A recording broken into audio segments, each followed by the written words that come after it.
ರಾಜ್ಯದ ಶಾಲೆಗಳಿಗೆ ಗುಣಮಟ್ಟದ ಸಮವಸ್ತ್ರ ವಿತರಣೆ ಸಚಿವ ಎಸ್ ಮಧು ಬಂಗಾರಪ್ಪ ಹೇಳಿಕೆ.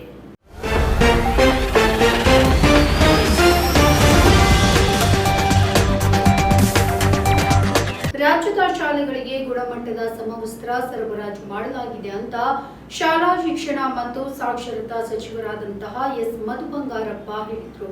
ವಿಧಾನ ಪರಿಷತ್ನಲ್ಲಿ ನಡೆದ ಪ್ರಶ್ನೋತ್ತರ ವೇಳೆಯಲ್ಲಿ ಸದಸ್ಯರಾದಂತಹ ಎನ್ ರವಿಕುಮಾರ್ ಅವರ ಪ್ರಶ್ನೆಗೆ ಉತ್ತರಿಸಿ 2023-24ನೇ ಸಾಲಿನ ಪ್ರತಿ ವಿದ್ಯಾರ್ಥಿಗಳಿಗೆ ಪಠ್ಯಪುಸ್ತಕಕ್ಕೆ ಸರಾಸರಿ 397 ರೂಪಾಯಿ ವೆಚ್ಚ ಮಾಡಲಾಗಿದೆ. ಶೂ ಮತ್ತು ಸಾಕ್ಸ್ಗಳಿಗಾಗಿ 1ರಿಂದ 5ನೇ ತರಗತಿ ವಿದ್ಯಾರ್ಥಿಗಳಿಗೆ ತಲಾ 265 ರೂಪಾಯಿ, 6ರಿಂದ 8ನೇ ತರಗತಿ ವಿದ್ಯಾರ್ಥಿಗಳಿಗೆ 295 ಹಾಗೆ 9ರಿಂದ 10ನೇ ತರಗತಿ ವಿದ್ಯಾರ್ಥಿಗಳಿಗೆ 325 ರೂಪಾಯಿಯನ್ನ ವೆಚ್ಚ ಮಾಡಲಾಗಿದೆ. ಅದೇ ರೀತಿ 1ರಿಂದ 10ನೇ ತರಗತಿಯವರೆಗೆ ಗಂಡು ಮಕ್ಕಳು ಮತ್ತು ಹೆಣ್ಣು ಮಕ್ಕಳಿಗೆ ತಲವಾರು ವೆಚ್ಚ ಮಾಡಲಾಗಿದೆ ಅಂತ ಮಾಹಿತಿಯನ್ನ ನೀಡಿತು.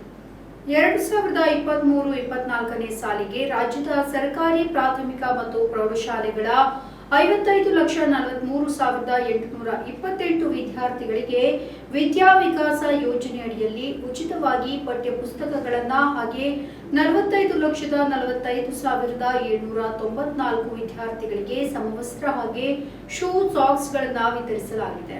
2023-24ನೇ ಸಾಲಿನಲ್ಲಿ ವಿದ್ಯಾ ವಿಕಾಸ ಯೋಜನೆ ಅಡಿಯಲ್ಲಿ 55,43,828 ಸರ್ಕಾರಿ ವಿದ್ಯಾರ್ಥಿಗಳಿಗೆ 4,47,17,51 ಪಠ್ಯಪುಸ್ತಕಗಳನ್ನು ಜನವರಿ 2023ರಿಂದ ಮಾರ್ಚ್ 2023ರವರೆಗೆ ಸರಬರಾಜು ಮಾಡಲಾಗಿದ್ದು, ವಿದ್ಯಾರ್ಥಿಗಳಿಗೆ ಶಾಲೆಯ ಪ್ರಾರಂಭದ ದಿನದಂದು ಇದನ್ನು ವಿತರಿಸಲಾಗಿದೆ.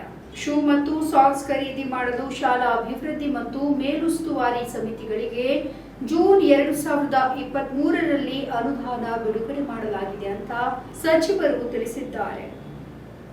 ನಮ್ಮ ಈ ವಿಡಿಯೋ ನಿಮಗೆ ಇಷ್ಟ ಆದಲ್ಲಿ ಲೈಕ್ ಮಾಡಿ, ಶೇರ್ ಮಾಡಿ, ಕಮೆಂಟ್ ಮಾಡಿ ಮತ್ತೆ ಸಬ್ಸ್ಕ್ರೈಬ್ ಮಾಡಿ.